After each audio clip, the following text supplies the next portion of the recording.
Sathya Sai Speaks, Volume 5, Chapter 23. Rope Round the Neck.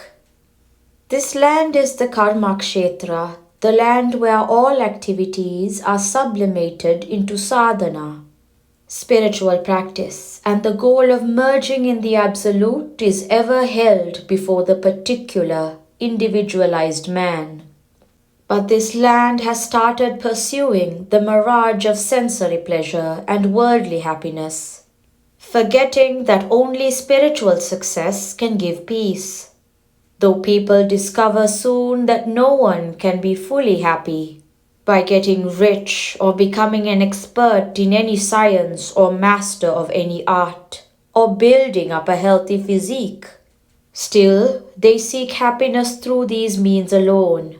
What has to be done is to develop detachment step by step, dwelling on God and fixing attention on His grace, power, and wisdom. The Vedas have 3 sections: karma, upasana, and jnana.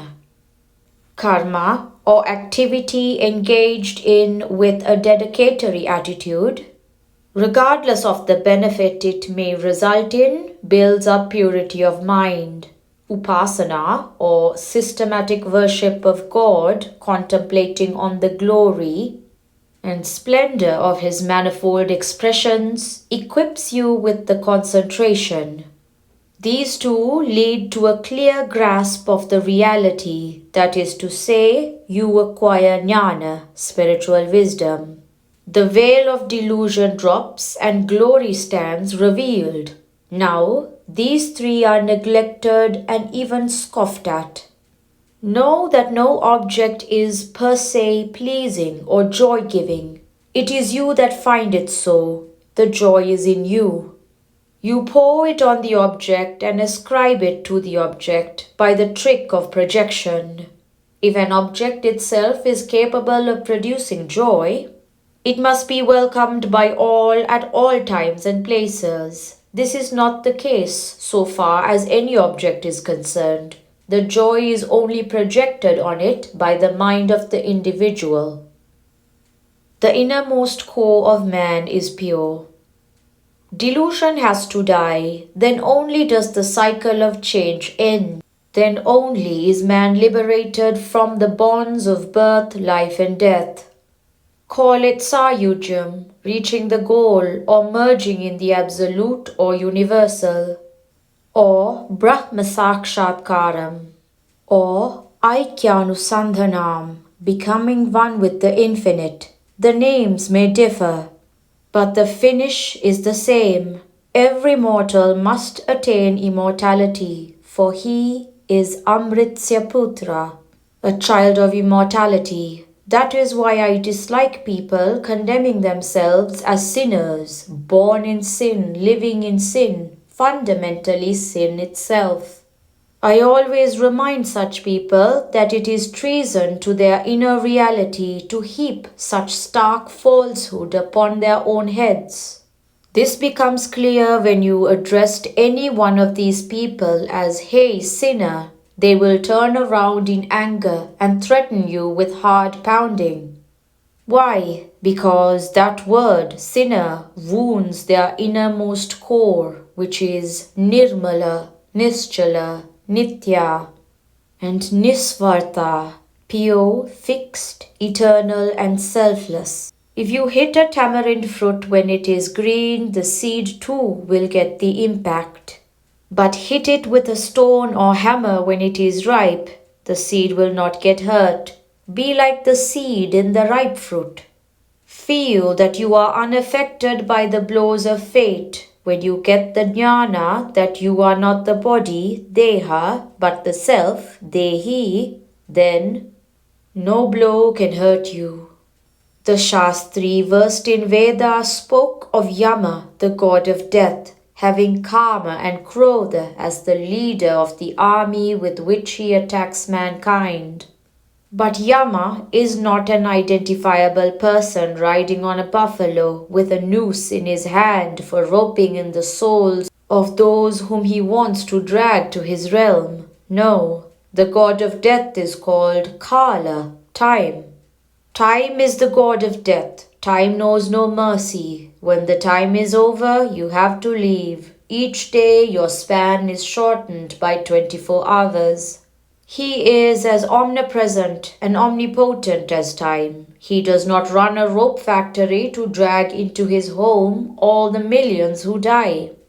The dying person has the rope already spun and twisted round his neck. He has only to come and pull. He spins the rope by every act of his during all the years of his life, now or in the past. All acts done with egoism, self-interest, and eye on the beneficial consequences, the fruits give a little more length, a stronger twist to that rope. Know the true values of yaga and yagna. Good deeds done in a dedicatory spirit do not add to the length or strength of the rope. They give shanti and santosha, peace and happiness in plenty. Why? You had a very good illustration of this just today. The final offering of sacred objects in the sacrificial fire of the Rudra Yaga was done here at 10 a.m. And there was a welcome downpour of unexpected rain at 10:05 a.m. Those who do not know the true values of yajna, Vedic ritual of sacrifice, and yaga, ritual of worship, ridicule these rites and shout that they involve the loss of precious ghee and fuel which could be put to better use. They do not realize that the food they themselves consume is a colossal waste, for they do no good to the world or for themselves.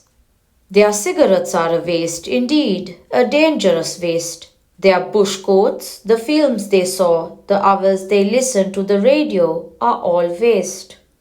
You see a sculptor working away at a rock with his chisel, and you condemn his work of chipping pieces as waste of precious time and valuable stone. You do not know that one day a form of divine beauty will emerge. You see the riot scatters valuable seeds on the mushy field. You blame him for wasting eatable stuff. You do not realize that he will harvest it 100-fold in a few months. Your criticism is born of ignorance and short sight. The rain that fell this morning and surprised everyone did not surprise me. For it is the inevitable consequence of the yaga. It is a special science which these pandits know. Honor them for it. There are many who talk cynically of even satya, truth, dharma, virtue, shanti, peace, and prema, love. They say that if you stick to truth, nothing can be got done, that a little lie helps much, that dharma is what suits the need of the moment, that if you practice shanti, you will only receive all the blows on your own back. That if you become famous as a man of prema, the entire village will squat on you and share your hard-earned wealth. Therefore, they conclude, you will be a fool if you decide to practice these 4 virtues. Practice what you preach is dharma, but just think a little and you will find out the absurdity of the criticism. It is the lie that requires intelligent bolstering, clever avoidance and deeper memory. It is much easier to speak the truth and be done with it. What you have seen or heard or done, speak about these just as you saw or heard or did. And what is dharma? Practicing what you preach, doing as you say it has to be done, keeping precept and practice in line. Earn virtuously, earn piously, live in the fear of God. Live for reaching God, that is dharma. Minister Narsingha Rao quoted in his speech some officer friend who spoke to him about the dangers that lurk in a community that suddenly gets a lift in the standard of living due to some dam or industry being established in their homeland. He said planners must first pay attention to the control of the recklessness and the spirit of bravado and crime that accompanies sudden access to riches. Of course, this is a universal experience, this association of vice and wealth, of Mother with Dana. The poor are rich in devotion to God. Kunti prayed that her difficulties may continue, for they keep the Lord ever in her mind. Riches are a great handicap in the path of spiritual progress. So, though you may be rich, do not cultivate attachment to the bank account or to the mansions, cars, and comforts you command. Have them as if they are given to you on trust by the Lord. Listen to the epics and correct yourself. The Vedas are called Shruti because they have to be heard with attention. Sravanam, listening, implant ideas. It inspires you to take stock of your condition, to note your deficiencies and failings, and even your excellences and merits. The ear has great potentiality to correct, reform, and guide. Listen to the Ramayana and the Mahabharata. It is a chance that many are losing now. Then discover for yourselves the greatness of Rama, Krishna, Meera, and Radha. Dwell on their lives, the example they place before you. Correct your habits, your outlook, your attitude to the world, to society, to yourself. That way lies salvation. The ear fills the head. The head directs the arm acts. So hear good things, do good things, share good things. That gives joy and contentment. Speak softly, kindly, that is Dharma. Give generously, wisely, wipe the tear and assuage the sigh and the groan, that is Dharma. Do not simply throw money at the needy, give with respect and reverence, give with grace, give also with humility. Try to live with others harmoniously. This is called Kali Yuga, the Iron Age, but it has become worse. It has become Kalaha Yuga, the age of factions. Factions in the family, the village, the community, the country, the nation, the world. The root cause of all this is the emphasis on the ego and the desire for cheap, temporary pleasure. Earn the riches of jnana as Janaka did, through association with the great sages of the day, as Dasaratha did from Vashishta. These Brahmins, scholars in the Vedas, have in them the jnana you need. They have preserved them in spite of poverty and neglect. They have been scorned by the rulers and the ruled, the people and the politicians. Their knowledge, heaped in their go-downs, is fast getting useless through not seeing the light. You might be wondering why I am taking them with me from place to place, and even sympathizing with me for the task that I have taken upon my back. For, in your opinion, it is a lost cause. No, it is not lost. The Avatar has come to see that it is retrieved and restored. I derive Anandam through them and with them. To condemn all is unjust. Do not judge them by their dress or their exterior.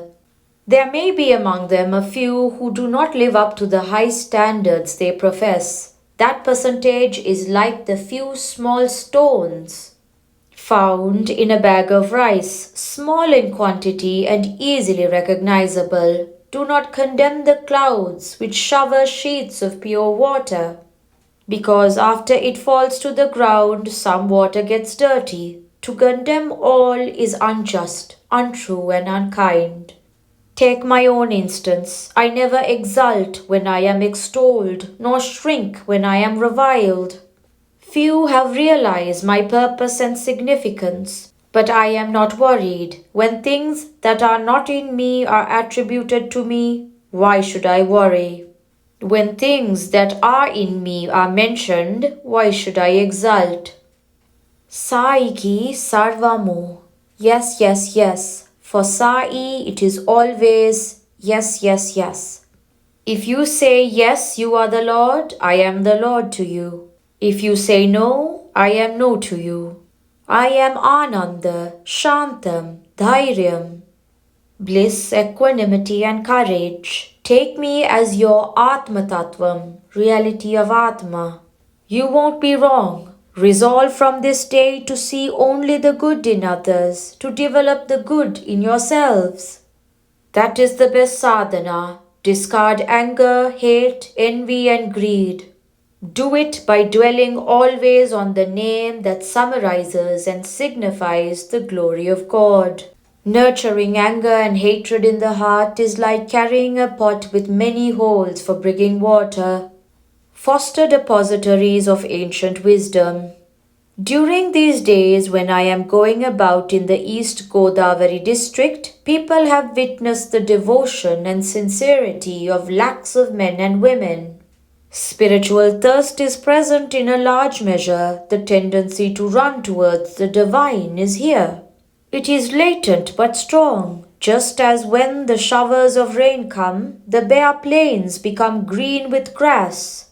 Since the rain feeds the roots underground, my presence has made the spiritual yearning lying dormant in your heart sprout in profusion.